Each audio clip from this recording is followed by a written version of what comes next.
ஆப்கி அதாலத்தில் AIMII chief Asaduddin Owaisi மீதுள்ள குற்றச்சாட்டு என்னவென்றால் இவர் தலைகுனிகர் அரசாங்கத்தின் துணையாயிருக்காரு. இப்ப பாத்தீங்கன்னா மீடியால நிறைய விஷயங்கள் பேசிட்டு இருக்காங்க. டொனால்ட் ட்ரம்ப் இருக்காரு. அவர் 16 முறை சொல்லிட்டாரு, நான் இந்தியாவை பயமுறுத்தின, தடுத்தேன், அப்புறம் ட்ரேட் டீல் வச்சு மிரட்டுன, அதனாலதான் இந்தியா வார நிறுத்திச்சுன்னு சொல்றாரு. முதல் விஷயம், டொனால்ட் ட்ரம்ப்புக்கு அறிவில்லை. ஸோ நான் இத்தனை நாளா எச்சரிக்கையா பொறுமையா பேசிக்கிட்டு வந்தேன். ஏன்னா நமக்கு யூஎஸோட ஒரு நல்ல ரிலேஷன்ஷிப் இருக்கு. ஆனா அவங்க பாட்டுக்கு வாய்க்கு வந்ததெல்லாம் வளர்னாங்கன்னா அப்புறம் பிரைம் மினிஸ்டர் கூட அவர் கூட 1/2 மணி நேரம் டெலிஃபோன்ல பேசியிருக்கிறாரு. ஃபாரின் செக்ரட்டரியோட வீடியோ வந்தது. அதுக்கப்புறமும் நான் ஸ்டாப் பண்ண வச்சிட்டேன்னு சொன்னா தொடர்ந்து இதே தான் சொல்லிக்கிட்டு இருக்காரு. நான் தான் ஸ்டாப் பண்ண வச்சேன்னு. அட என்ன இது 135 கோடி ஜனங்கள் உள்ள நாடு. யாராவது நம்ம கிட்ட வந்து சொல்ல முடியுமா நான் தான் எடுத்தேன்னு? எங்க வந்து நிப்பாட்டினீங்க? ட்ரேட் டீல வச்சு ட்ரேட் டீல்னா என்ன? உங்களுக்கும் நன்மை இருக்கணும், எல்லாத்துக்கும் நன்மை இருக்கணும். அதுதான் இந்தியாவுக்குள்ள நடக்கிற ட்ரேடு பாத்தீங்கன்னா பாகிஸ்தானை விட பல மடங்கு அதிகம். சோ ட்ரேட் டீல வச்சு எந்த கவர்மெண்ட்டும் இந்த மாதிரி டீல் பண்ண முடியாது, நடக்கவும் நடக்காது. நாம எதுக்கு ஆங்கிலேயர்கிட்ட இருந்து சுதந்திரம் வாங்கணும்? நம்ம சுதந்திரமா இருக்க நம்ம பிரச்சனைகளுக்கு நாமளே முடிவெடுப்போம். இதெல்லாம் என்ன சொல்றது? ஒருவேளை ட்ரம்ப் இப்படின்னு நினைச்சாருன்னா அவரால் தான் கண்ட்ரோல் ஆச்சுன்னு நினைச்சா அது ஒரு தப்பான கருத்து. பாகிஸ்தானோட யூஎஸ் ட்ரேடு வெறும் $4 பில்லியன். இந்தியாவோட அமெரிக்கா வச்சிருக்க ட்ரேட் $180 பில்லியன். ஒருவேளை பைலாட்ரல் ட்ரீட்டி நடந்துச்சுன்னா பைலாட்ரல் ட்ரீட்டில $500 பில்லியன் வாய்ப்பு இருக்கு. அமெரிக்காவுக்கு $5 பில்லியன் வேணுமா இல்ல $500 பில்லியன் வேணுமா? ஆனா ஒண்ணு மட்டும் உண்மையா தெரியுது, அவங்களுக்குள்ள ஏதோ ஒரு கிரிப்டோ கனெக்ஷன் இருக்கிற மாதிரி இருக்கு. அதனாலதான் அவங்க வாய்க்கு வந்ததை பேசுறாங்க. நான் என்ன நினைக்கிறேன்னா, நாம ஃபயரிங்க ஸ்டாப் பண்ணப்போ சஜஷன் கொடுத்தாங்க.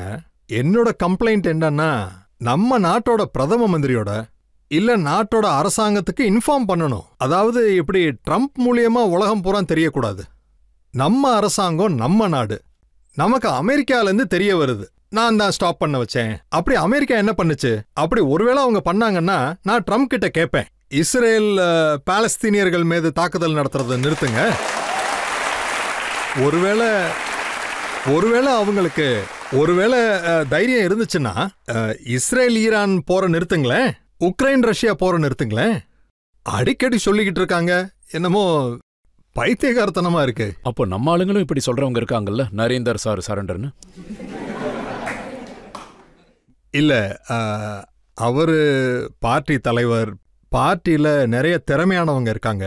எனக்கு அவ்வளவு தகுதி இல்ல அவரை பத்தி பேசுறதுக்கு. ஆனா அது அவரோட ரைட்டு.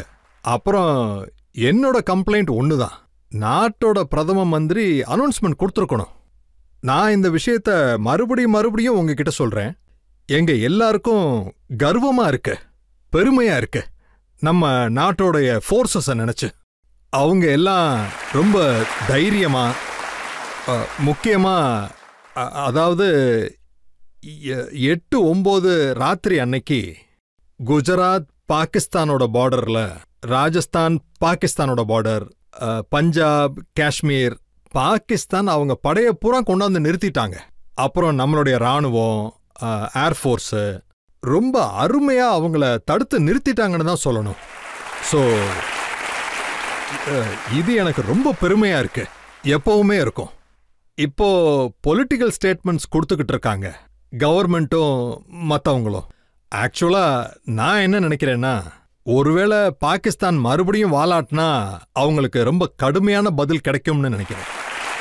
அப்புறம் ட்ரம்ப் சார் என்ன சொல்றாருன்னா, சொல்றது மட்டும் இல்ல, அவரு ஜெனரல் ஆசிஃப் முனீரை ஒயிட் ஹவுஸுக்கு கூப்பிட்டிருக்காரு, லஞ்சுக்கு இன்வைட் பண்ணியிருக்காரு, அவரை நல்லா கவனிச்சிருக்காரு. பாருங்க, ஒருவேளை ஆசிஃப் முனீர் அங்க போயிருந்தாருன்னா அவர் இதை புரிஞ்சுக்கணும், அமெரிக்கா யாருக்கும் ஃப்ரீ லஞ்ச் கொடுக்க மாட்டாங்க. ஸோ அவர்கிட்ட, ஆசிஃப் முனீர் கிட்ட அவங்க டபுளா வசூல் பண்ணுவாங்க.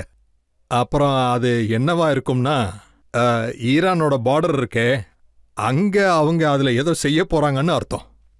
அப்புறம் கூடிய சீக்கிரம் வெளியே தெரியதான் போகுது. அப்புறம் ட்ரம்ப் யூஎஸ் அட்மினிஸ்ட்ரேஷனை பார்த்துக்கணும். ஆசிஃப் முனீரோட அந்த ஃபங்க்ஷன்ல யூஎஸோட வாண்டட் லிஸ்ட்ல இருக்கிற டெரரிஸ்ட் அவர் பக்கத்துல உட்காந்து போட்டோ எடுத்துக்கிறாரு. அங்க அவரை சந்திக்கிறாங்க. எந்த டெரரிஸ்ட கொன்னாங்களோ அந்த ஆளை யூஎஸ் கவர்மெண்ட் டெரரிஸ்டா அனௌன்ஸ் பண்ணிருக்காங்க. அங்க பாத்தீங்கன்னா பாகிஸ்தான் ஆளுங்களும் அங்க மீட்டிங்ல இருக்காங்க. ட்ரம்ப் அவரை சந்திக்கிறாரு. இதெல்லாம் ட்ரம்ப் தான் யோசிக்கணும். ஒருவேளை அவங்க காம்ப்ரமைஸ் ஆயிட்டாங்கன்னா, ஒருவேளை இதை அவங்க ஜியோ பாலிட்டிக்ஸ் கண்ணோட்டத்துல பார்த்தாங்கன்னா, அப்புறம் டெரரிஸ்டுக்கு அகெயின்ஸ்டா உலகம் பூரா போராடணும். நம்ம விக்டிமா இருப்போம். சோ இந்த சண்டை பலகீனமாயிடும். பாருங்க சார், எப்போ ஆபரேஷன் சிந்தூர் நடந்து முடிஞ்சதோ, இந்த சீஸ்ஃபயர் நடந்து முடிஞ்சதில்ல, அதுக்கப்புறமா பாகிஸ்தானோட பிரைம் மினிஸ்டர் ஒரு ஸ்பீச் கொடுத்தாரு. அதுல அவர் எல்லாருக்கும் நன்றி சொன்னாரு. அப்பா ட்ரம்ப்புக்கு, சித்தப்பா சீனாக்கு, மாமா டர்க்கிக்கு, எல்லாருக்கும் நன்றி நன்றின்னு சொன்னாரு. அவங்களுக்கு எந்த அளவுக்கு பாகிஸ்தான் இப்போ ஐசோலேட்டட்னா, அவங்க சைனா கிட்டேருந்து ரெகுலரா ஆர்ம்ஸ் எல்லாம் வாங்கிக்கிட்டு இருக்காங்க. அப்புறம் Chinese economic corridor, Qatar board இருக்கு. சைனா பாகிஸ்தானுக்கு ஒரு புது ஈஸ்ட் இந்தியா கம்பெனி ஆயிடுச்சு. அப்புறம் பாத்தீங்கன்னா சைனால ஒரு ஜின்ஜியாங்கிற ஒரு இடம் இருக்கு. அங்க இன்னும் முஸ்லிம்ஸ கொடுமைப்படுத்திக்கிட்டு இருக்காங்க. பாகிஸ்தானோட எந்த பிரைம் மினிஸ்டரும் கடந்த 7-8 வருஷமா அத பத்தி ஒரு வார்த்தை கூட பேசுறது இல்ல. ஏன் அத பத்தி பேசுறது இல்ல? இஸ்லாமியத்தோட பேர் சொல்லும் போது அந்த ப்ராவின்ஸ்ல நம்மளோட லே லடாக் ரீஜியன் இருக்கு. அத துர்கிஸ்தான் சொல்லுவாங்க. அத பத்தி பேச மாட்டாங்க. ஏன் பேச மாட்டாங்கன்னா, இவங்களுக்கு சைனால இருந்து ஒரு சிபிசி ப்ராஜெக்ட் இருக்கு. அதுல சைனா கிட்ட இருந்து காசு வேணும்.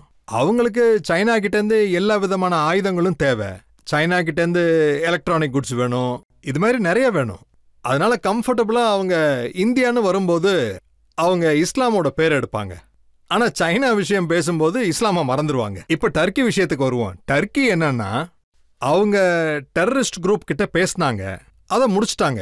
அவங்க நாட்டிலே பாம்பு பண்ணுவாங்க, அவங்க நாட்டிலே பாம்பு போடுவாங்க.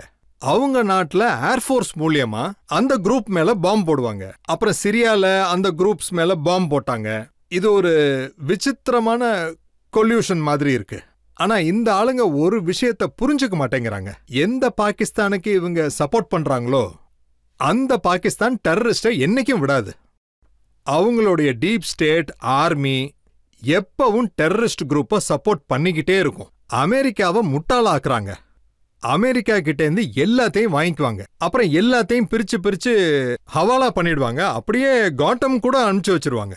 எப்பவும் பாகிஸ்தான்ல இதெல்லாம் மாற போறதே இல்ல. ஆனா பாகிஸ்தான் என்ன சொல்லுதுன்னா, 30 வருஷமா நாங்க அமெரிக்கா சொன்னதுனால இந்த மாதிரி பயங்கரவாத டர்ட்டி ஜாப்ப பண்ணோம்னு சொல்லியிருக்காங்க. நாங்களே பயங்கரவாதத்துக்கு ஒரு விக்டிம்னு சொன்னாங்க.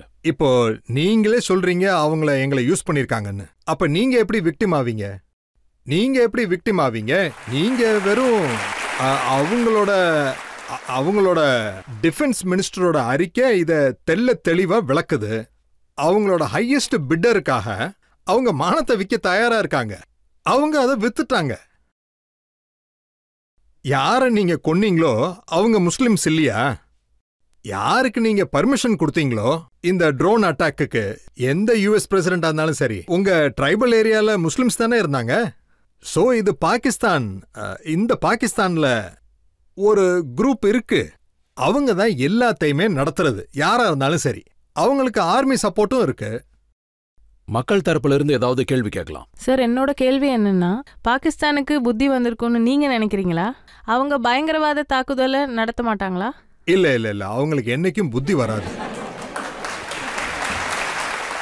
பாகிஸ்தானுடைய ஆர்மி அவங்களுடைய நாட்டை எது வரைக்கும் கண்ட்ரோல் பண்ணிக்கிட்டு இருக்குமோ, அப்புறம் அங்க இருக்கிற டெரரிஸ்ட் குரூப்ஸுக்கு அடைக்கலம் கொடுக்குமோ, அது வரைக்கும் திருந்த போறதில்ல.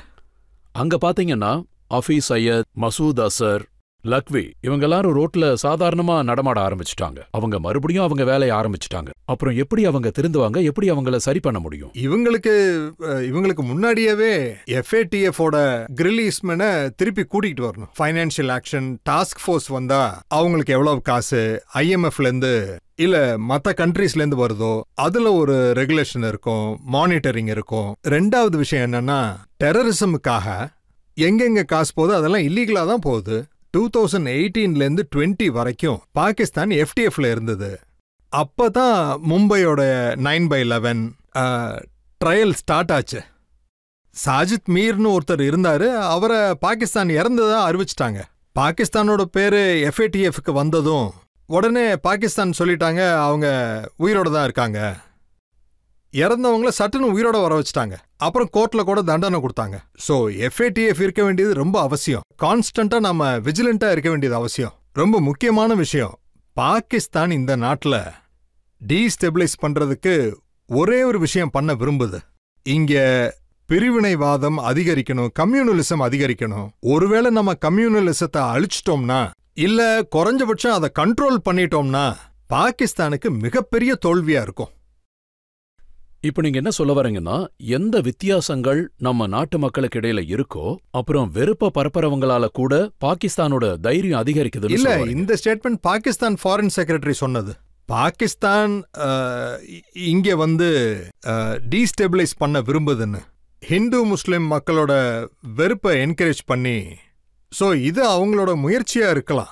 பெஹல்காமுக்கு அப்புறம் அவங்களோட நோக்கம் இது ஒண்ணுதான். இந்தியாவில் மிகப்பெரிய கம்யூனல் ரைட்ஸ் நடக்கணும். நான் நம்ம நாட்டு மக்களுக்கு சல்யூட் பண்றேன். ஆனா ஒரு சில இடத்துல கலவரம் நடந்துச்சு. ஆனா நம்ம பாகிஸ்தானை அவங்களோட தீய பிளான வெற்றி அடையாம நாம தடுத்து நிறுத்திட்டோம். ஆனா அந்த கிரெடிட் எந்த கவர்மெண்ட்டுக்கும் சேராது. அது மக்களை சார்ந்த வெற்றியா, வேற யாருக்கும் கிடையாது.